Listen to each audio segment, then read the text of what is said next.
Sir ಇವತ್ತು CM city ರೌಂಡ್ಸನ್ನು ಆಗ್ತಿದ್ದಾರೆ.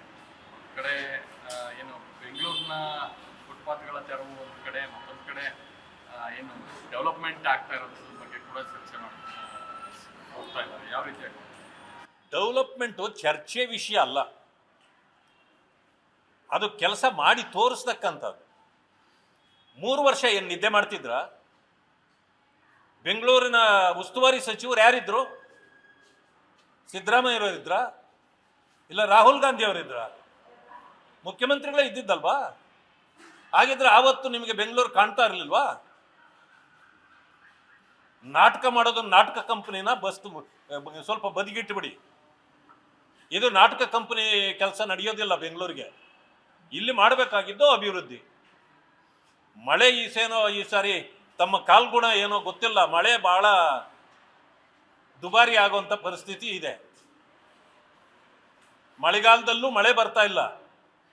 ಕಾರಣ ಏನು ಅನ್ನೋದು ಈಗಲೇ ಹೇಳೋದು ಬೇಡ.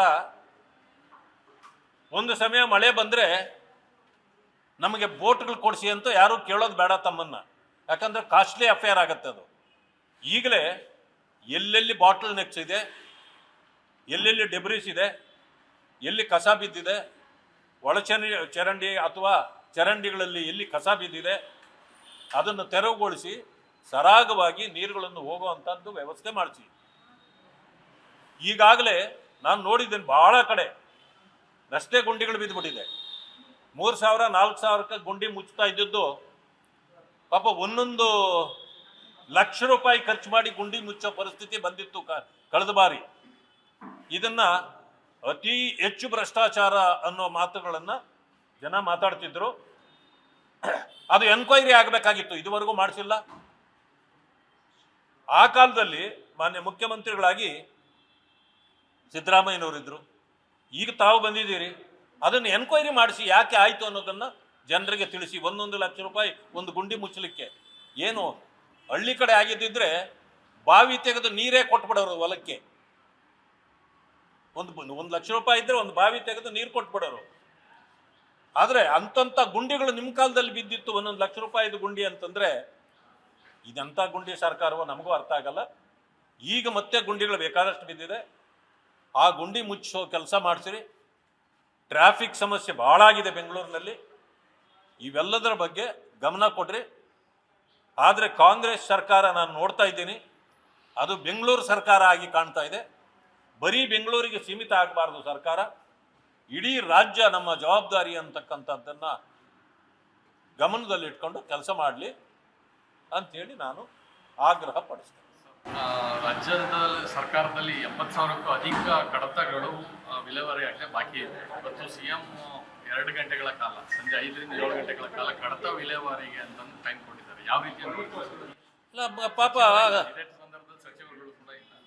ಈಗ ಕೆಲವುದರಲ್ಲಿ ಕಡತಗಳು ಏನಿದೆಯೋ ಅದು ಡಿಸ್ಪೋಸ್ ಆಗಬೇಕಂತಂದ್ರೆ ಮಂತ್ರಿಗಳು ಬರಬೇಕು. ಕೆಲವು ಕಡತಗಳು ಹಾಗೆ ಉಳಿದಿವೆ ಅಂತಂದ್ರೆ ಯಾರು ಕಡತಗಳ ವಾರಸುದಾರರು ಯಾರಿದ್ದಾರೋ, ಯಾವ ಕಡತವೋ ಆ ಕಡತದ ವಾರಸುದಾರರು ಬಂದು ನೇರವಾಗಿ ಅವ್ರನ್ನ ಕಂಡು ಮಾತುಕತೆ ಮಾಡದೇ ಇದ್ರೆ ಅದೆಂಗೆ ಕಡತಗಳನ್ನು ಅವರು ನೇರವಾಗಿ ಬಿಡುಗಡೆ ಮಾಡಲಿಕ್ಕಾಗತ್ತೆ? ಅದರಿಂದ ಭವಿಷ್ಯ ಅವ್ರು ಯಾರೋ ಬಂದಂಗಿಲ್ಲ. ಆ ಜನರಿಗೆ ಒಂದು ಆಹ್ವಾನ ಕೊಟ್ಟು ಅದೇನಿದೆಯೋ ಮಾತುಕತೆ ಮಾಡಿ ಬಗೆಹರಿಸ್ಕೊಂಡು ಕಡತಗಳನ್ನು ವಿಲೇವಾರಿ ಮಾಡೋದು ಬಹಳ ಒಳ್ಳೆಯದು. ಕರ್ನಾಟಕ ಸರ್ಕಾರ ಶಾಶ್ವತ ನಿವಾಸಿ ಪ್ರಮಾಣ ಪತ್ರ ಕೊಡೋದಕ್ಕೆ 2 ದಿನದ ಆಪರೇಷನ್ ನೋಟಿಫಿಕೇಶನ್ ಆಗಿದೆ. ಶಾಶ್ವತವಾಗಿ ಪ್ರಮಾಣ ಪತ್ರ ಕೊಡ್ಲಿಕ್ಕೆ ಇವರು ಯಾರು? ಶಾಶ್ವತವಾಗಿ ಇವರು ಕೊಡ್ಲಿಕ್ಕೆ ಬರಲ್ಲ. ಅದನ್ನೇ ಸಿಟಿಜನ್ಶಿಪ್ ಅನ್ನೋದು. ಈಗ ಇಲ್ಲಿ 10 ವರ್ಷದಿಂದ ಇದ್ದಾರೆ, 5 ವರ್ಷದಿಂದ ಇದ್ದಾರೆ ಅಂತೇಳಿ ಪ್ರಮಾಣ ಪತ್ರ ಅದು ಶಾಶ್ವತ ಅಲ್ಲ, ಅದು ಟೆಂಪರರಿ ಡೊಮಿಷಿಯಲ್ ಸರ್ಟಿಫಿಕೇಟ್. ಅದು ಇಲ್ಲಿ ವಾಸವಾಗಿದ್ರು ಅವ್ರು ಮತ್ತೆ ಎಲ್ಲೋ ಹೋಗ್ಬೋದು.